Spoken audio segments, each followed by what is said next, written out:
I'm Cynthia James, and this network is about changing lives one woman at a time.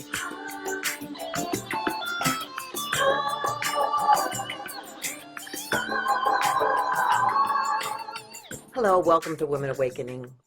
I'm your host, Cynthia James, and I have the distinct honor of introducing you to fabulous women. Uh, Actually, I think they're spectacular.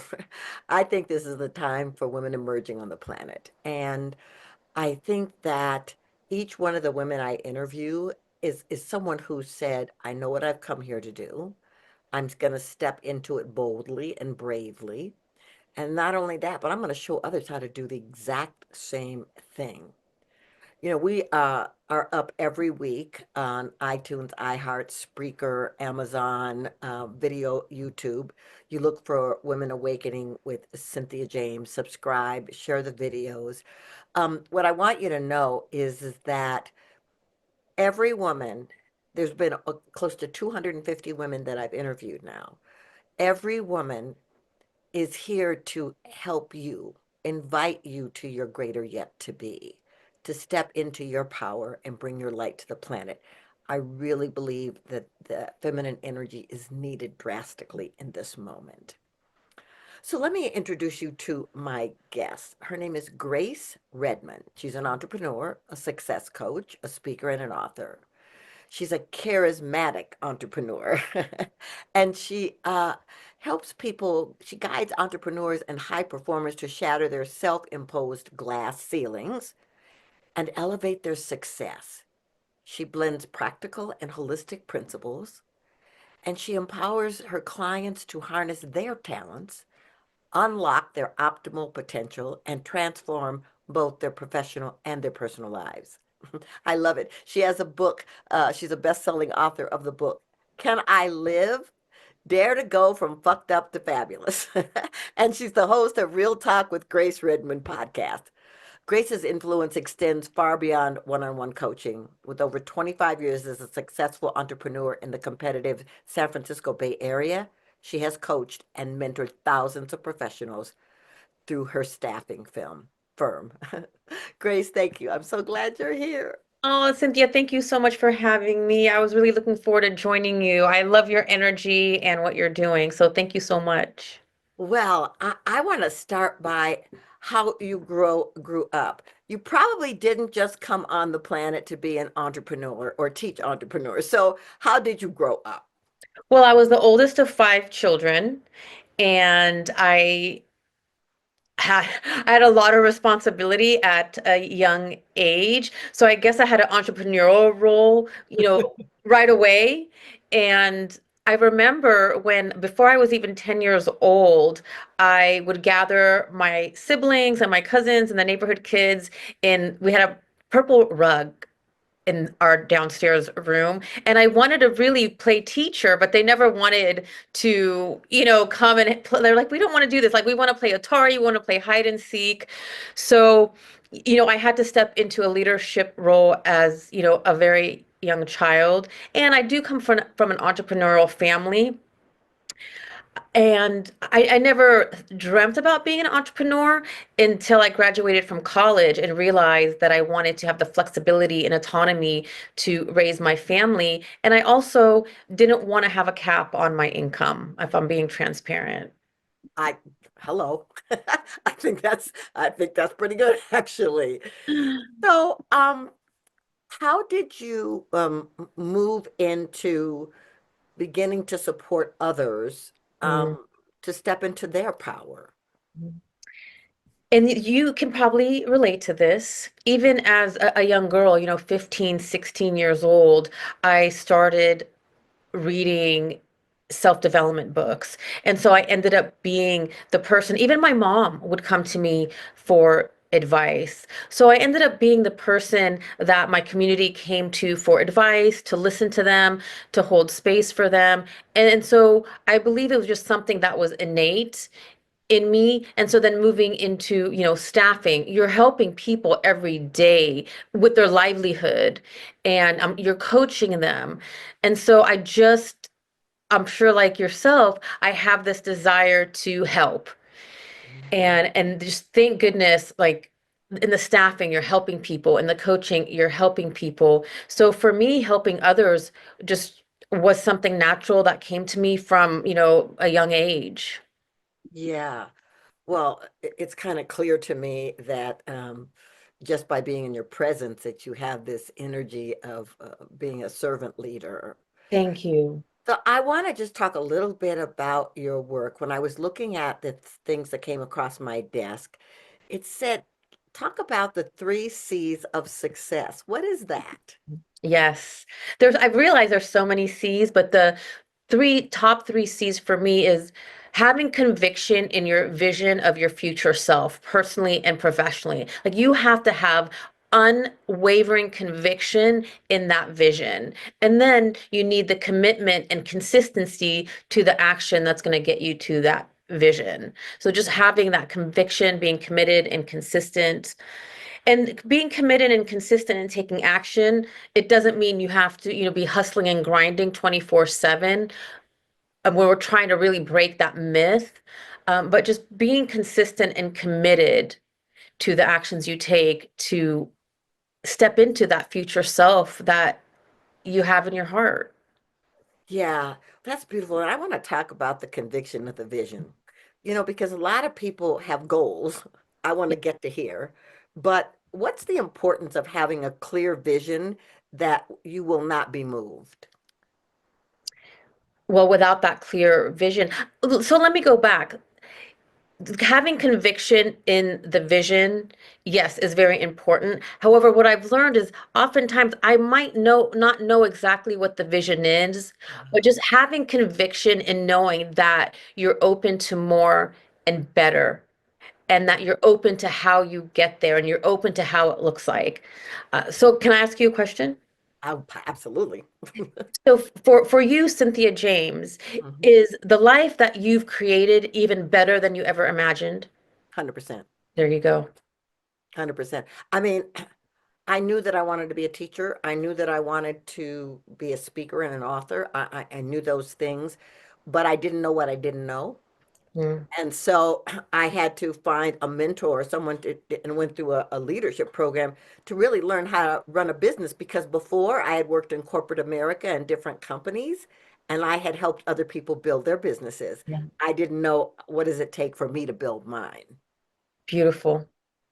And, I was thinking about this the other day, building my staffing firm. I've been doing the staffing for 26 years and the coaching for 10 years. I had plenty of mentors from when I started the coaching side of the business. I mean, I work with, 2 to 4 mentors at a time for the coaching business. However, the staffing business, I went at it alone. I did have a couple of mentors. However, the other day, I'm like, oh my gosh, Grace, you really didn't have community to support you growing the staffing side of the business.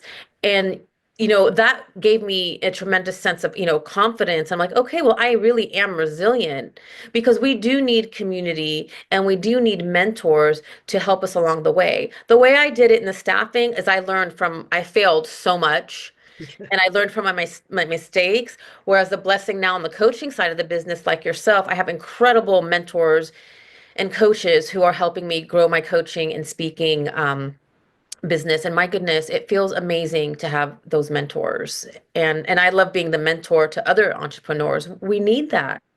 100%. Community is everything. It really is. Can you talk about, tell me about the staffing business?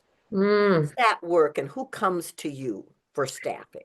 So the staffing business has been just such an incredible um, gift that I've been, able to step into it. And I've been helping candidates, meaning individuals who are either in between work or looking for new opportunities, find their next opportunity, take the next step in their career. And then I help the, local companies identify that talent. So I'm working with clients who are looking to hire professionals, and I'm working with the professionals who are looking for new opportunities. And in both those, dynamics, there's a tremendous amount of coaching and mentoring that takes place. And that's a piece that I loved about the business. And it's very, you really need to be a servant leader in this industry, because it has a 75% turnover rate. And when I stepped back and I said, I want to be a servant leader and really focus on nurturing the relationships, that was how I was able to grow the business and make it through five economic downturns and the pandemic, because I Mhm. focused on servant leadership and building the relationships. Yeah, I think it's so important. And especially today, um, the people that I work with, because I work with leaders, it's like they want to be in partnership or collaboration with people that don't just align with the product that they're bringing, but have the same values and want to Yes. operate in the same way. Are you finding that as well? Oh, absolutely. Absolutely. I love the book, The Go-Giver, Um, because it really, hones in on the values. And when you're showing up with integrity and with your values, you're going to align with the right vendors, clients, people, your team. So it's really important. And energy is important because people can feel the energy of someone who's ingenuous. yes, absolutely. Well, you know, I mean, I love that your company has been around for so long. I Yes. really want to talk about how do you support people to have confidence, even when there's adversity and there's challenges, because there's a lot going on our planet right Oh, now. yes, girl. Like, what do you coach them to do so that they can stay in the center and achieve their goals? That's such a great question. And really, my main goal, first thing is, let's help you unlock your inner peace. And the way we begin to do that is, what are the stories you're telling yourself and what are the things that are triggering you and stressing you out? Because what I'm finding is that most of us are in a heightened state of stress majority of the time in fight or flight. And when we're in that place, it's very hard for us to, I find, attract opportunities and possibilities and be creative to grow our businesses. So the first step we take is, okay, let's help you regulate your nervous system, manage your state to help you unlock that inner peace, because then you will be more able to manage the storms and really soar into that next level of Yes. success. And we all, there's so many storms happening outside of us, within us. There's so much chaos Mm. that we're experiencing right now. And then the most important thing is really learning how to go within, manage your state, regulate your nervous system. So then from there, you can bring in the tools to help you soar through these storms, because not that we're not going to have better times. We are. However, there are always storms in life. 100%. And to think that you're just going to be in a bliss bubble, I'm thinking no, because you got to learn how to navigate life. And I think it's one of the things that I see some of the younger people on the planet struggling with because they haven't been given the tools on Yes, how to navigate. yes, yes, I want to talk about their book. yes. I love this title. Okay, Can I Live? Can Okay. I live? Yes. Well, can you? And how do you go from effed up to fabulous? Oh my God. Yes, you can. You can. And I share the story. When I was 19 years old, I was really going through a very challenging time. And thank God that I had the intuitive sense to seek professional help. So, in secret, I started going to a therapist who I saw on and off for 25 years.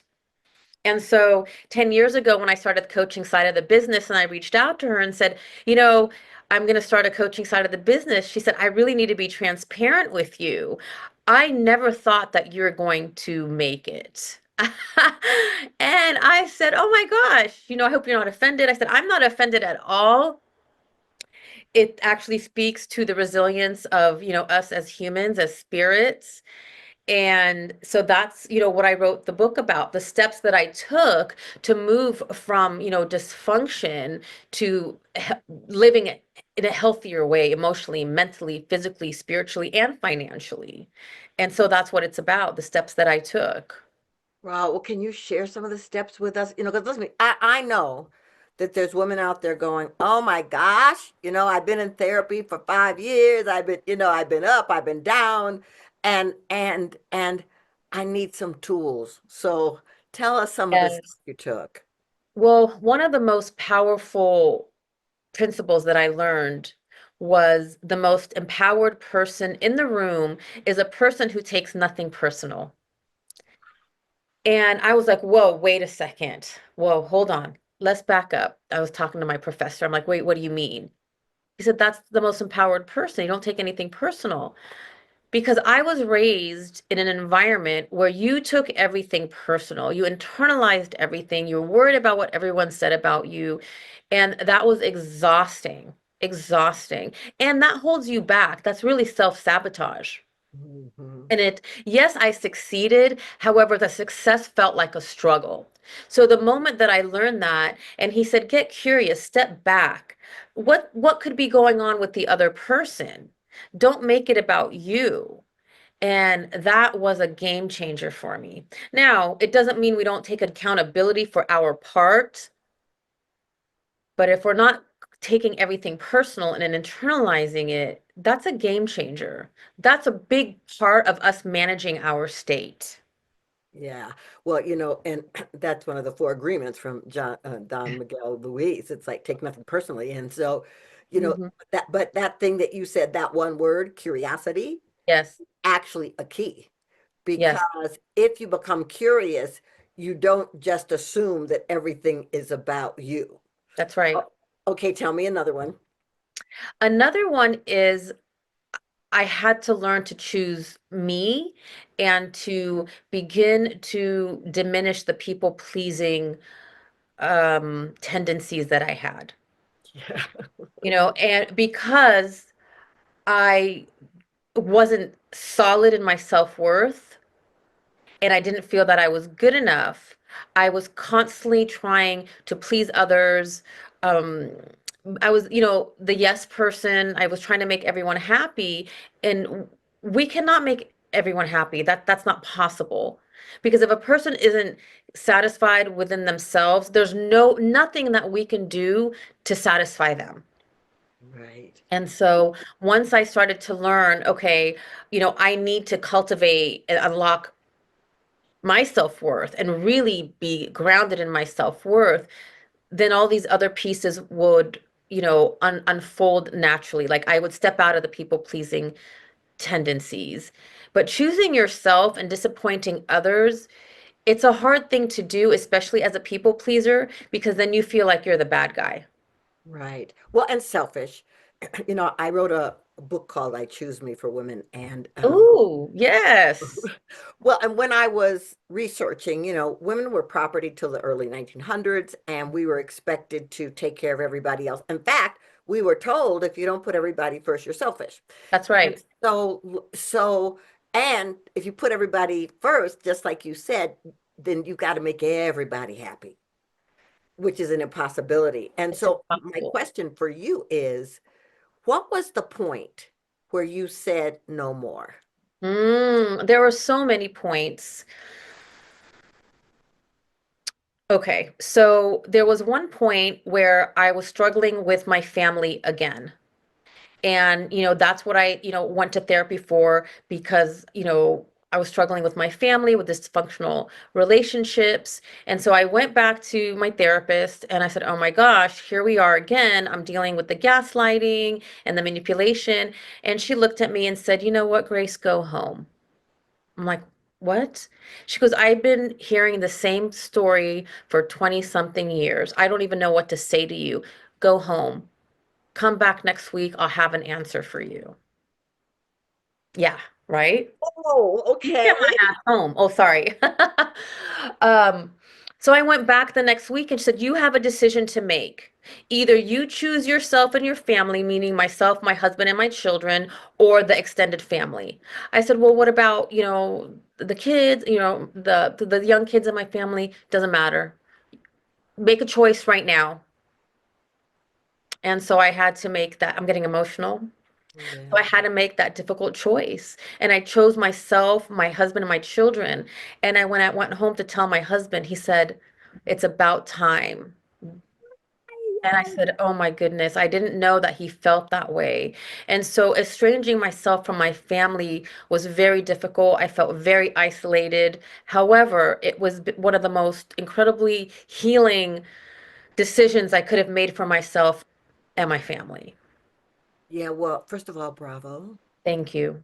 It isn't easy to choose self-love. No, it's not. When we've been conditioned, like you said, to put everyone else first. However, there's a reason when we get on that airplane flight, they tell you, put the oxygen mask on yourself before anyone else. How can you give if you don't have anything to give? You can't give from empty. You cannot. So I want to talk about harmony Mm, because here you've got two businesses. yes, You've got a husband and you've got children yes, and you've got you.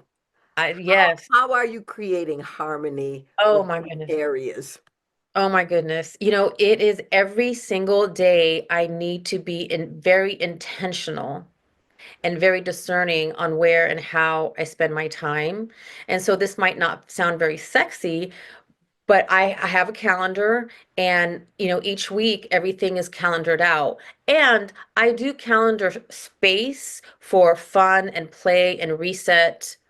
That's a must because what I'm also working on, we really need to bust the myth of the hustle and grind.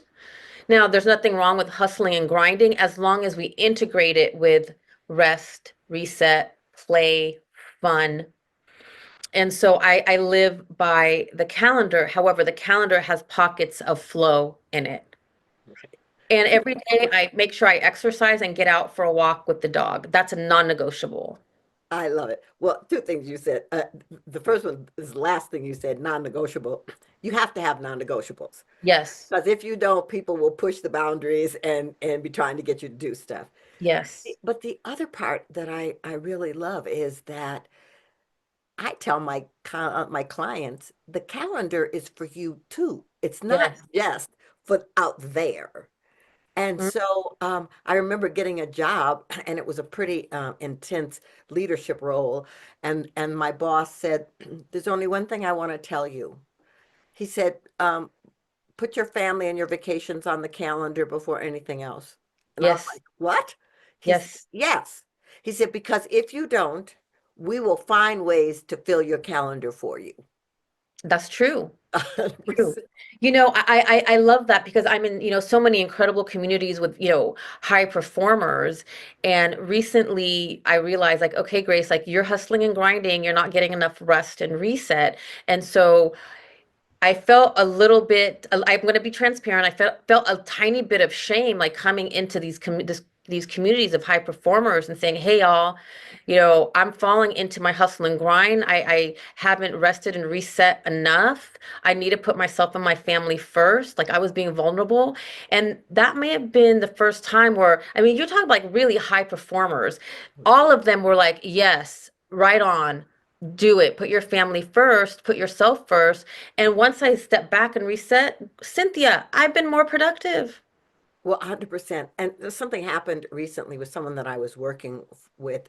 Uh, an amazing woman, had went into a company and changed things around and I mean was making a huge impact.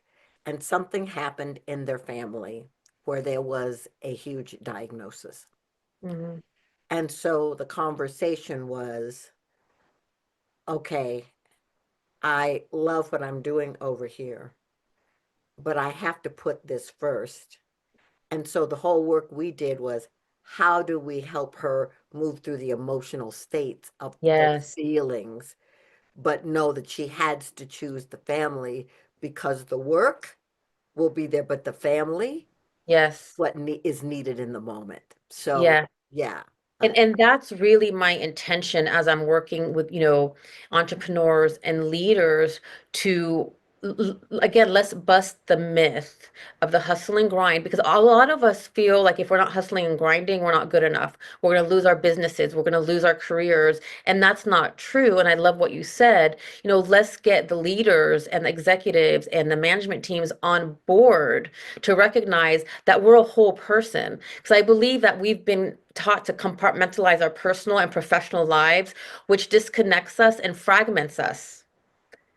And so if we can, support our teams, and they're going to come back and be even, more present for us. Yes, yes. Well, and here's the thing. If you do not take care of you, your body will eventually sit you down. I mean, It will, and I've experienced that. I had a, is. cancer diagnosis a couple years ago, Mhm. and it will, and that's what we want to make an effort to avoid. Because so, do you either want to make time right now for the rest and reset? Because if not, the universe is going to make you take the time, and then that takes longer. 100%. To recover and to take the time. So that's really, again, working with leaders and entrepreneurs to unlock their inner peace and their fierce confidence is about choosing you because then you can be more of an impact for community, for your team, for your family. Yeah. Well, I want to know how people find you and your beautiful work. Thank you. You can find me at www.graceredmond.com. And there you'll find my links to social media. You'll be able to reach out to me if you're interested in doing a discovery call. You'll also find my podcast there. So everything is in one place. Beautiful. Thank you. Well, I ask the same last question of every guest.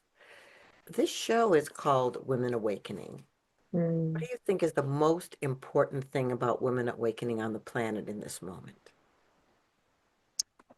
this may sound cliche, but it's going to be, that self-love and really grounding into your worth because we were all created in the image of our creator and just connect to that power within yourself.